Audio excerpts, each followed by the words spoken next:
Yaorana et bienvenue dans Manava. Le surendettement, une situation délicate, voire invivable pour ceux qui la subissent.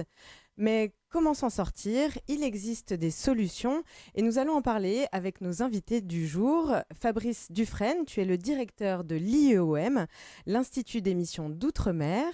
Valérie Onkiou, responsable de la cellule coordination polyvalence à la DSFE, la Direction des Solidarités.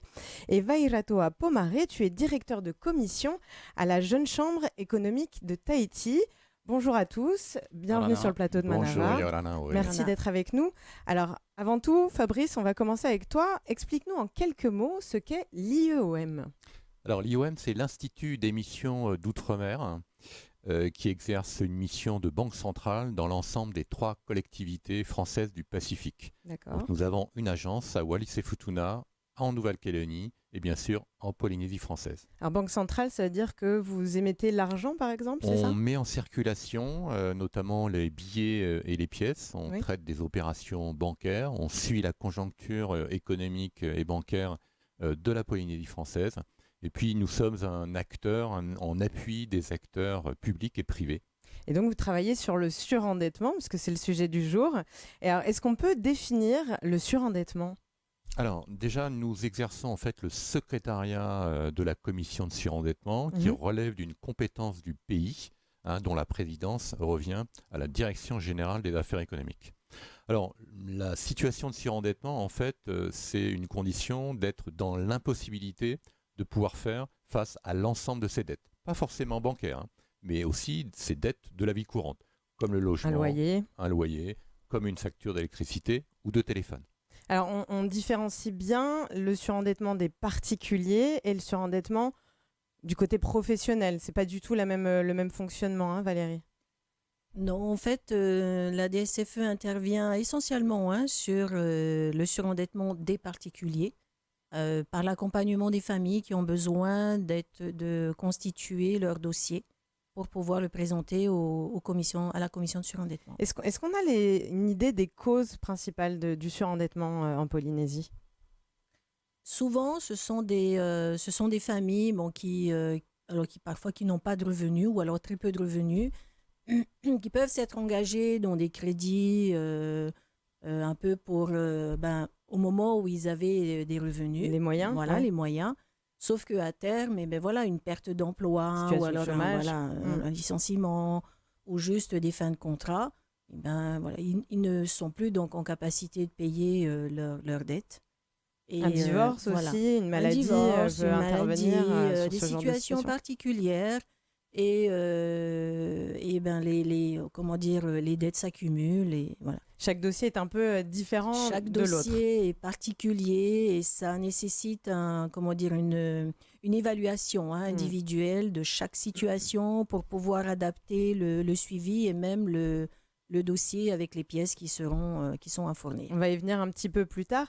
Je vais me faire un peu l'avocat des consommateurs. Est-ce que les sociétés de crédit, voire les banques, ont une part de responsabilité parfois dans le surendettement? Est-ce que on pousse un petit peu à la consommation ou on ne vérifie pas assez les situations des emprunteurs?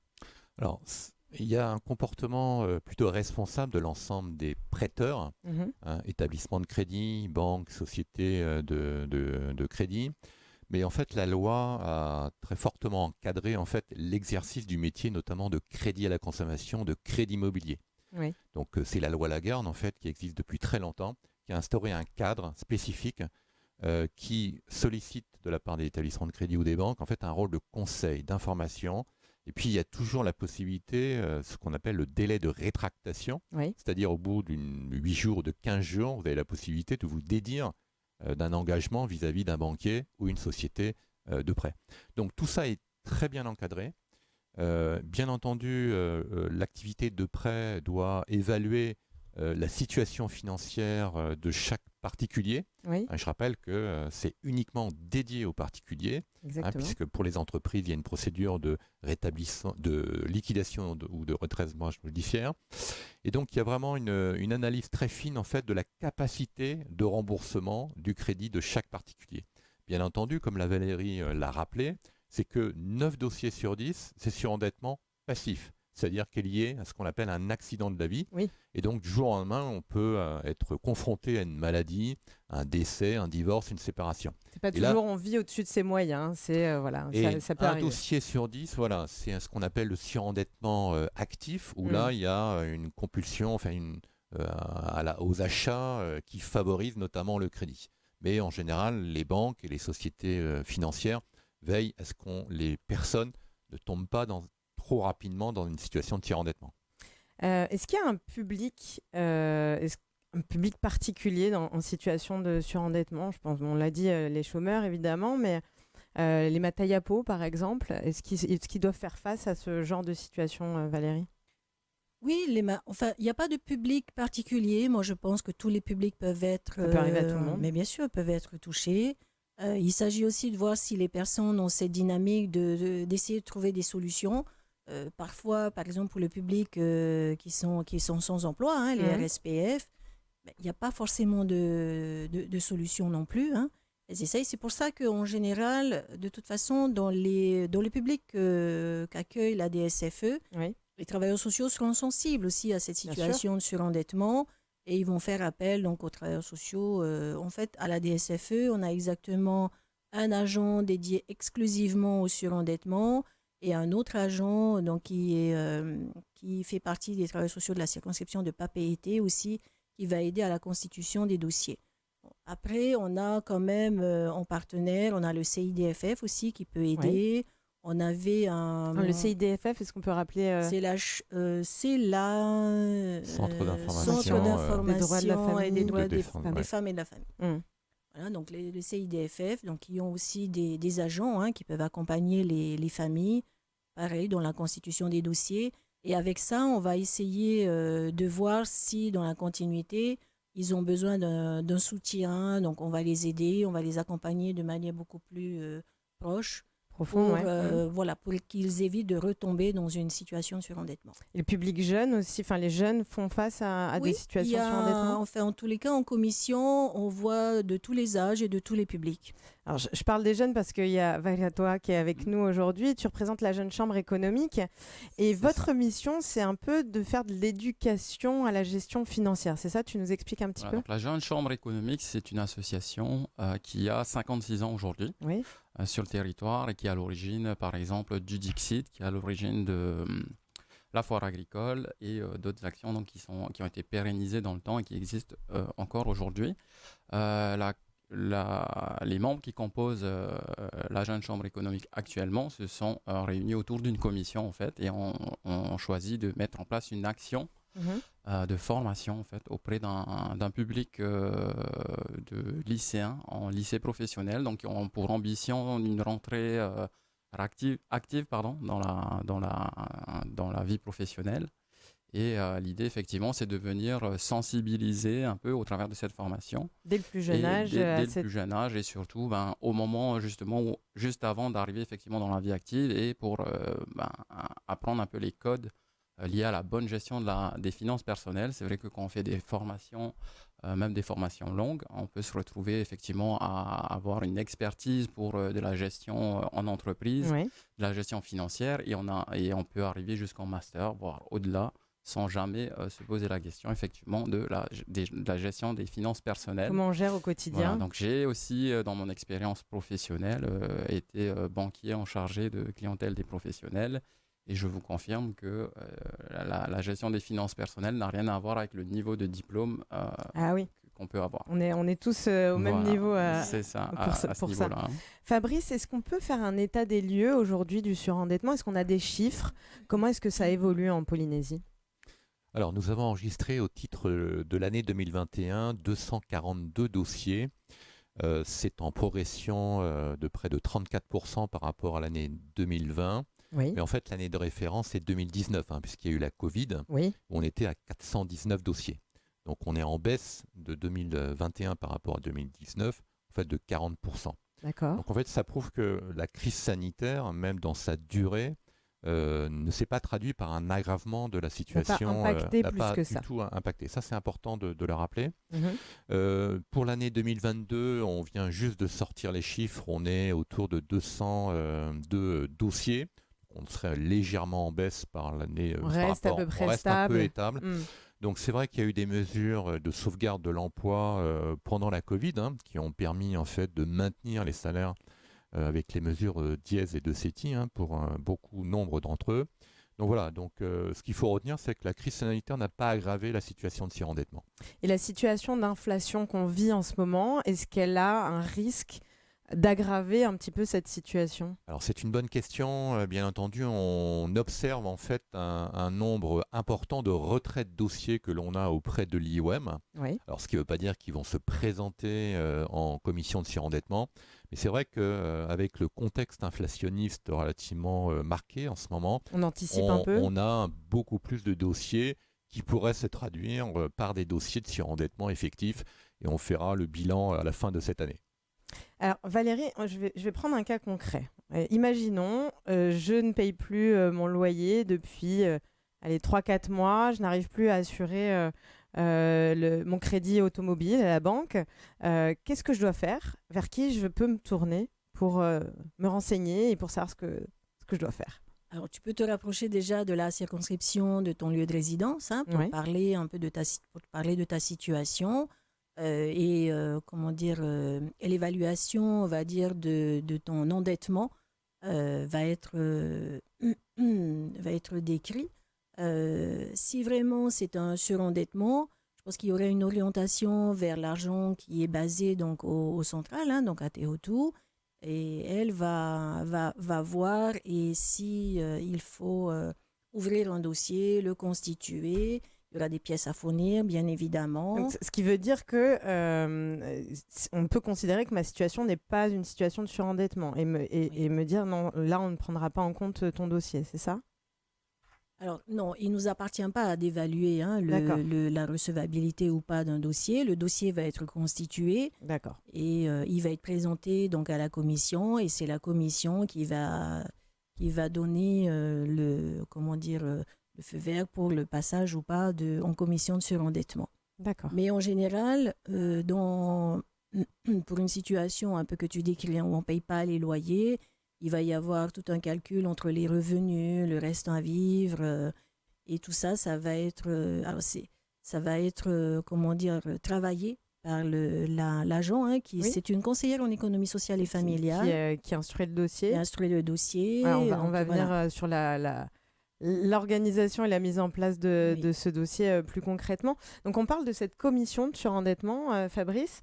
Qu'est-ce que c'est? Qui y participe et à quoi elle va servir? Alors, cette commission de surendettement, elle est constituée de 6 membres, donc présidée par la directrice générale des affaires économiques. L'IOM est membre en tant que secrétaire de la commission de surendettement. Il y a une représentante aussi de la direction de la DSFE. Et puis, il y a un représentant de l'association de défense des consommateurs, un représentant des établissements de crédit et un expert en économie sociale et familiale et un expert juridique. Tout ça, évidemment, se fait très complet pour avoir une vision globale. Comme disait Valérie, en fait, toutes les décisions sont prises en commission de surendettement qui examine d'une part la recevabilité.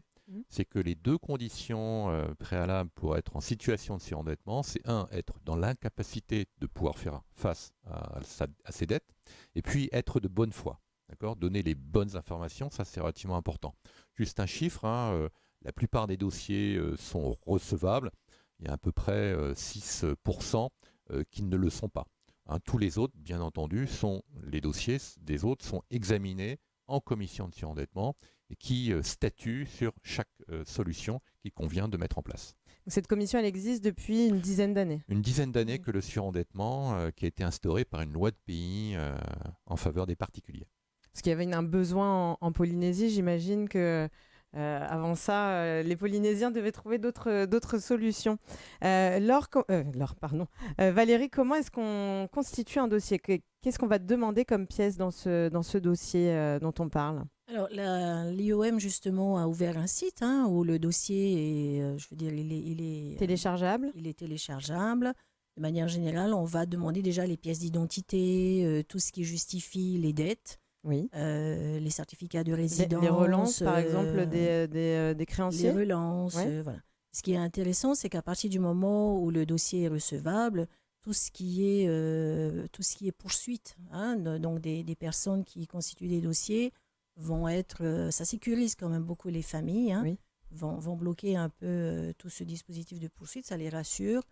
Et le dossier, comment dire, après le passage en commission, les familles auront un petit peu la décision des membres sur l'issue de la Donc, présentation. ce qui est important de dire là, c'est qu'il faut bien garder tous ces Oui. documents, ne pas s'éparpiller et garder tout ce qui compte. C'est un souci, je pense que c'est un souci récurrent quand même pour les familles qui qui veulent constituer des dossiers de surendettement, parce que souvent ils ont la connaissance des dettes d'aujourd'hui, d'hier, mais Si ça remonte. Voilà, mais on va demander quand même si les familles n'ont pas d'autres dettes. Voilà. Parce que tant qu'à faire un dossier de surendettement, Autant aller jusqu'aux globaliser plus toutes anciennes les dettes, dettes, quoi. Ouais. bien sûr. Et là, en effet, pour retrouver des dettes, c'est toujours un peu compliqué. Donc là, il y a besoin donc au moins de 2 rendez-vous, hein, pour pouvoir expliquer donc le dispositif et après aider les personnes, les familles à constituer l'ensemble de leur dossier. Est-ce que, par exemple, je ne sais pas, ma grand-mère, mon grand-père sont en situation de surendettement, ils ne savent pas vraiment comment faire. Est-ce que moi, je peux le faire pour eux? Est-ce que je peux me tourner vers l'IEOM pour ça?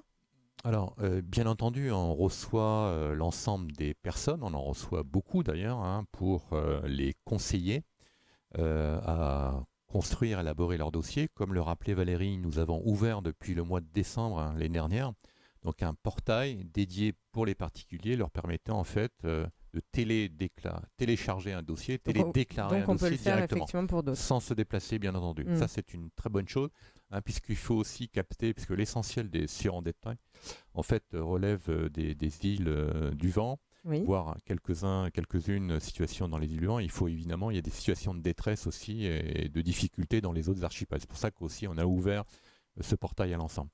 Bien entendu, au sein de cette commission, il y a toujours des solutions qui peuvent être mises en œuvre. Et donc ces solutions, et Valérie l'a bien rappelé, en fait, on fait un état des lieux de l'ensemble des dettes. C'est extrêmement important, hein. C'est pour ça qu'il faut être de bonne foi, parfois, et de récupérer tous les documents pour bien définir l'ensemble de la dette pour laquelle on va essayer de trouver une solution. Est-ce qu'il y a un montant minimum de dette? Parce que, je ne sais pas, je suis endettée à hauteur de 100 000 francs pour un foyer qui n'a pas de revenus. C'est une grosse dette. Pour d'autres foyers, ça paraîtra peut-être minime. Est-ce que, pour 100 000 francs, je peux me tourner vers cette commission? C'est à peu près le minimum, un peu moins que 100 000 francs. Donc le minimum en fait qui est requis pour pouvoir présenter un dossier de surendettement. Après, bien entendu, on va examiner en fonction non seulement de la dette, mais aussi de la capacité de remboursement, en fait, qui va déterminer. Alors, on vient sur les critères du coup qui sont étudiés en commission. Donc la capacité à rembourser et quels autres critères vous regardez? Tout simplement, et on va essayer d'être le plus simple possible, hein, pour l'ensemble des téléspectateurs, c'est qu'on fait un état des dettes, et puis on regarde en fait l'ensemble des revenus et des charges. Donc les revenus qui pourraient être affectés à l'ensemble des charges, on en retire ce qu'on appelle une capacité de remboursement qui va être possible ou pas de rembourser la dette. En général, pour les 3/4 des dossiers, on a une capacité de remboursement négative. C'est-à-dire que impossibilité de pouvoir faire face malgré les faibles revenus, ou l'impossibilité des revenus que l'on a par rapport aux charges.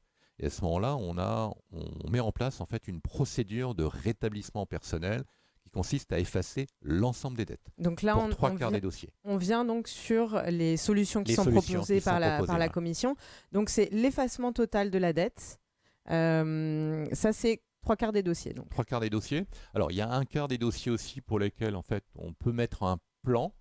En général, c'est un plan de rééchelonnement sur plusieurs années. On rembourse chaque mois un petit peu. Chaque mois, il y a une mensualité qui permet en fait de rembourser l'ensemble des créanciers, pas uniquement les créanciers bancaires, hein, mais ça peut être aussi on le disait, le loyer, les bailleurs privés ou publics.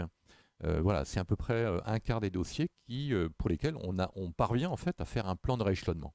Et on peut geler aussi la dette, si j'avais vu cette information. Alors, dans les plans de remboursement, notamment pour les jeunes. Donc, ce qu'on appelle, on fait un moratoire, c'est-à-dire qu'on gèle la dette pendant 2 ans, le temps à ce que ces personnes puissent retrouver, par exemple, du travail, à ce moment-là, qui permettrait en fait de rembourser à nouveau la dette. Donc, on suspend la dette, si tu veux, pendant 2 ans. On se remet à flot et on recommence à payer. Sur l'effacement de la dette, je parlais tout à l'heure de mon éventuel crédit automobile. Je n'ai pas payé pendant 4 mois. On m'efface cette dette-là. Est-ce que je reste redevable du reste de mon crédit? C'est-à-dire qu'il me reste encore 3 ans de crédit à payer pour ma voiture. Est-ce que je reste redevable de cette partie-là ou on efface complètement mon crédit? Alors, l'effacement des dettes, en fait, c'est assez exceptionnel, hein. Mais c'est la réalité en fait de l'ensemble des situations. Alors non, l'effacement des dettes, c'est-à-dire que cette dette ne sera pas remboursée, d'accord? Donc c'est même une perte. Ce que je dois encore, je ne le rembourserai pas. Voilà, c'est une perte en fait à la fois pour le prêteur. C'est pas uniquement ce qu'on n'a pas payé, quoi. Voilà. En contrepartie, et c'est ça qui est important, c'est que vous serez fiché au fichier des incidents de crédit aux particuliers. D'accord. Pendant au moins 5 ans, ça, c'est les répercussions. 5 ans, d'accord, ce sont les répercussions. Ça veut dire que, certes, en fait, on redonne une chance aux surendettés de manière à retrouver une situation, repart à zéro, voilà. Mais en contrepartie, il ne sera plus possible de s'endetter. D'accord. Est-ce qu'on peut éviter ce genre de situation? Est-ce qu'il y a des bons réflexes, Valérie, à avoir? Peut-être ne pas trop attendre? Il devrait y avoir des bons réflexes, hein, puisque en général, si on a des revenus, on est censé pouvoir le gérer, en tous les cas, pour pouvoir honorer toutes ces factures, toutes ces dettes. Maintenant, c'est vrai que les personnes ne sont pas forcément vigilantes à cette gestion. Et voilà, et c'est comme ça qu'on commence un peu à s'endetter. Je voulais aussi un petit peu revenir sur la voiture. Enfin, oui. Faut quand même savoir qu'en commission, si la voiture, elle est encore utilisable, si elle est cotée au niveau Argus, bien évidemment, tu ne vas plus payer les dettes, mais la voiture fera partie un petit peu d'une capacité pour rembourser une partie de la dette. D'accord. Voilà. Sinon, ça serait un peu facile quand même de pouvoir que tu bénéficies faire des de tout, achats quoi, hein. Et puis après ne pas avoir à régler les factures. Non, vraiment, les situations sont étudiées au plus proche pour pouvoir dire, OK, cette personne est vraiment surendettée et elle n'a pas de capacité pour rembourser. Alors pour revenir sur les bons réflexes, je me tourne vers Vairatoa parce que on parlait donc de ce brevet de sécurité financière. Le bon réflexe, c'est peut-être d'aller au-delà, enfin en amont, et d'apprendre au plus tôt. Comment se passe ce brevet de sécurité financière? Qu'est-ce que vous apprenez aux plus jeunes?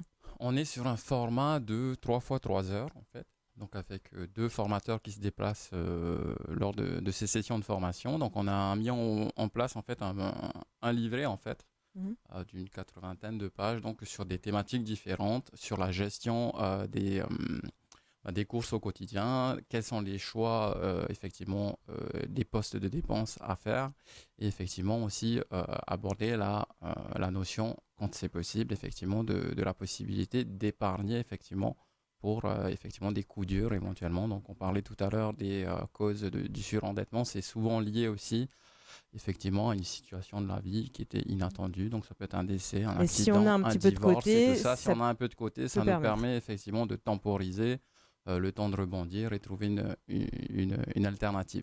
Et comment c'est accueilli par les jeunes? Est-ce qu'ils le comprennent, ils l'entendent? Oui, ça a été super bien accueilli. Ils n'ont pas l'habitude en fait effectivement de faire des exercices du quotidien, on va dire. Donc ils sont mis en situation, on leur dit qu'ils vont dans le supermarché faire leurs courses et comment en fait ils vont faire leur choix entre des tomates en vrac, des tomates déjà conditionnées et faire concret, attention aussi aux promotions. Des fois on se dit c'est en promo, je vais prendre, et finalement on se rend compte que c'est pas forcément moins cher qu'un produit qui est au prix normal et qui n'est pas forcément en promotion.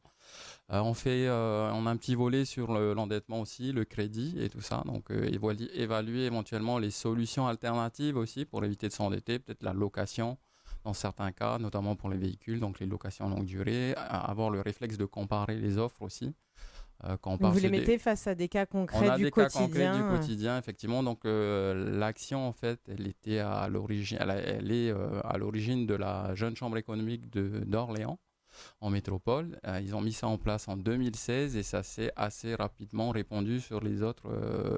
Quand l'idée les est autres bonne, villes, voilà. autant Quand l'idée est bonne, l'utiliser. effectivement, on se retrouve à la dupliquer. Est-ce qu'on peut la faire pour les adultes? Il me semble que l'IOM et la DSFE vous proposez également des formations à la gestion financière. Alors, à la DSFE, on propose des petites actions collectives avec des mamans, avec des familles, pour justement aider à la gestion au budget. Ce qui n'est pas toujours évident à mettre en place parce que parfois les familles, sans revenus, sans salaire, elles font avec les prestations familiales. Mais au moins, on leur donne, on va dire, un bagage minimum pour que s'ils ont des revenus, voilà, qu'ils optimisent un peu les achats et qu'ils puissent faire au mieux pour la famille pour ne pas tomber dans le surendettement. Alors, ni dans l'endettement. Dernier point, on peut représenter un dossier de surendettement, peut-être, je ne sais pas, dans 5-10 ans, je me retrouve dans une situation similaire, ce que je ne souhaite pas. Ça peut arriver? Ah oui, ça peut arriver à tout le monde. D'accord. Juste un détail qui est très important pour prévenir le surendettement. Nous, on a nos actions de sensibilisation, d'information de l'ensemble des travailleurs sociaux, les acteurs sociaux, pour les aider à ce qu'ils puissent constituer les dossiers et les conseiller. Et puis aussi, on a une mission d'éducation financière avec le passeport EducFi, en partenariat avec le vice-rectorat et le ministère de l'Éducation, qui vise à sensibiliser les jeunes. C'est important de sensibiliser les jeunes sur la manière de gérer un budget. Qu'est-ce que c'est qu'un revenu? Qu'est-ce que c'est qu'une dépense? Et bien entendu, il faut dépenser ne pas vivre au-dessus de ses moyens. De ne pas vivre au-dessus de ses moyens, c'est très important. Donc vous l'aurez compris, il existe des solutions pour sortir de cette mauvaise passe. Vous pouvez retrouver évidemment toutes les informations sur le site de l'IEOM, de la DSFE et de la Jeune Chambre économique qui va aider les plus jeunes à dépasser tout ça. L'émission sera évidemment en replay sur le site de TNTV. Merci à tous d'avoir été avec nous. Je vous souhaite une excellente journée sur TNTV.